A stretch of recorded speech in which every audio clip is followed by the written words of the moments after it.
लेकिन मैंने जब अपनी ट्रेनिंग एकेडमी में सबसे पहले गया तो वहाँ पे सारे यूपीएससी क्रैक किए हुए बंदे थे, सारे वहाँ पे जो भी थे सब रैंकर थे, टॉपर्स थे। तो सारे लोगों ने पूछा कि शुभम तुम हिंदी क्यों बोलते हो, तुम्हारा मातृभाषा क्या है? तो हम बोले कि मातृभाषा ठेठी है, वो कभी सीखे ही नहीं। सो वहाँ पे सारे लोग बोले कि उनकी तो हिंदी तो दूसरी भाषा है। सारे लोगों का कुछ ना कुछ उनका खुद का भाषा होता है और वो उस पर गर्व करते हैं। तो मेरा ये कहना है कि आप अपने कल्चर को, अपने संस्कृति पे गर्व होना चाहिए। जहां भी मैं गया वहां पे शुरुआत में लोग बोलेंगे कि एक बिहारी है, लेकिन धीरे धीरे उनको यकीन हो गया कि बिहारी क्या कर सकता है।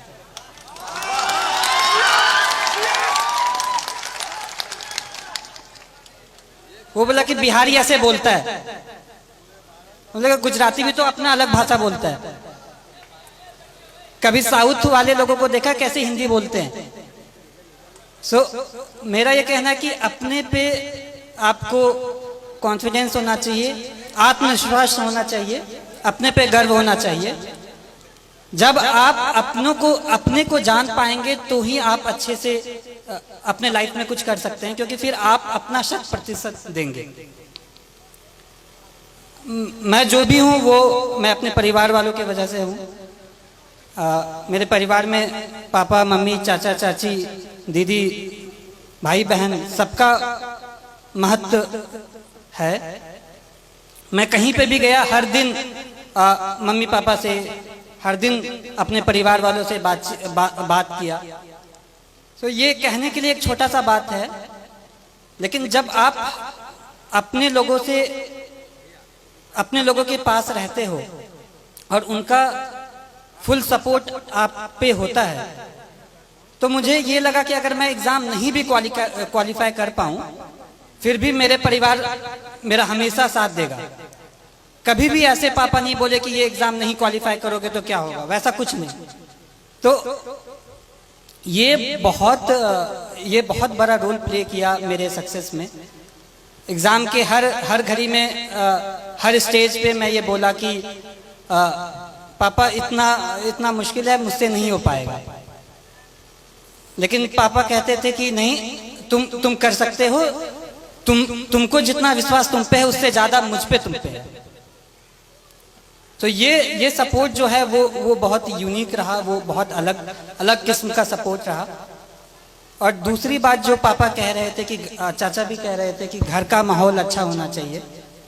तो अभी तक मैं एक इंसिडेंस मैंने नहीं बताया है कि मुझे असल में मोटिवेशन कहाँ से मिला।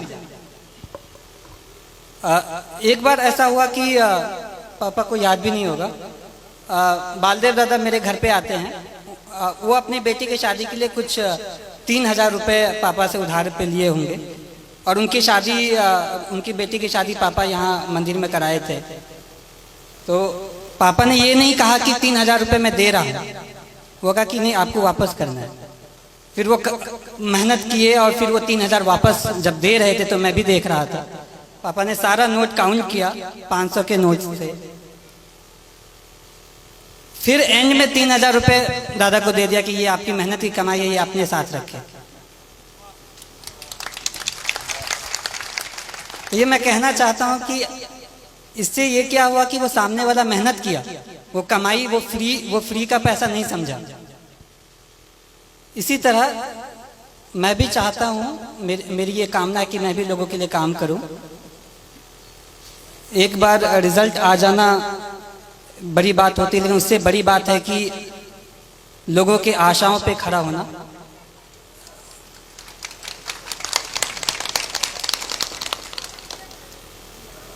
मैं भगवान से प्रार्थना करता हूँ कि मुझे इतनी शक्ति दे कि मैं हर लोगों की आशाओं पे खड़ा उतरूं।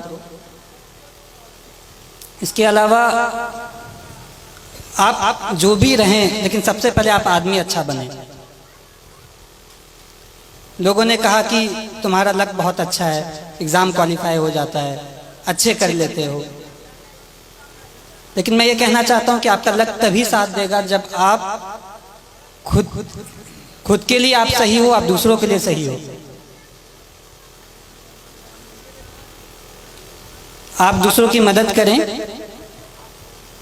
आप पे भगवान मदद करेगा।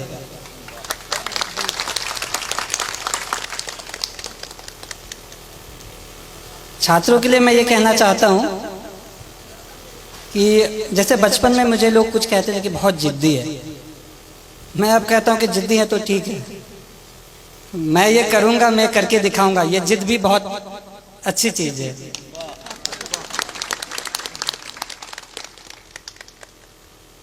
जिंदगी में उतार चढ़ाव हर किसी के जिंदगी में होता है, मेरे भी जिंदगी में रहा।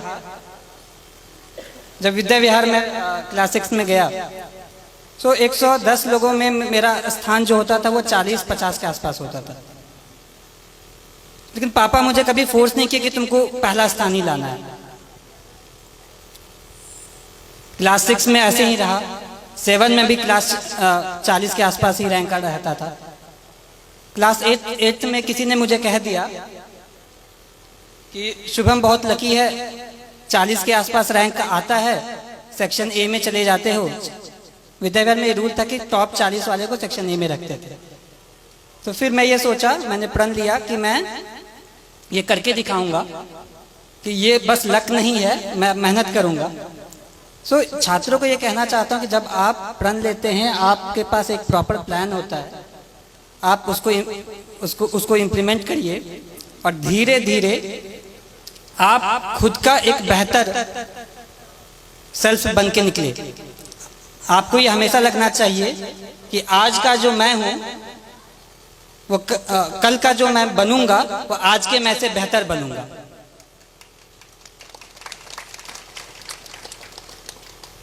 जिंदगी बहुत चीज सिखाती है, संघर्ष बहुत चीज सिखाता है, और लाइफ के हर फेज में हमारी कोशिश ये रहती है कि मैं अपना एक बेटर सेल्फ बनूं, मैं इससे भी और अच्छा बनूं, और मेरा भी यही रहेगा। लास्ट में मैं एक पंक्ति बोलूंगा कि कर्मण्ये वधिकरस्ते माँ फलेषु कदाचन, अर्थात आप कर्म करिए, फल की चिंता ना करें, फल तो कभी ना कभी आ ही जाएगा। धन्यवाद।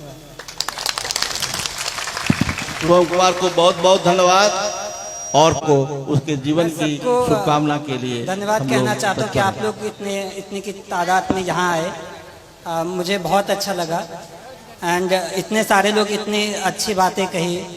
मैं ये विश्वास दिलाना चाहता हूँ कि आप लोगों ने जैसा भी सोचा होगा उस पर मैं खरा उतरने की कोशिश करूँगा। धन्यवाद।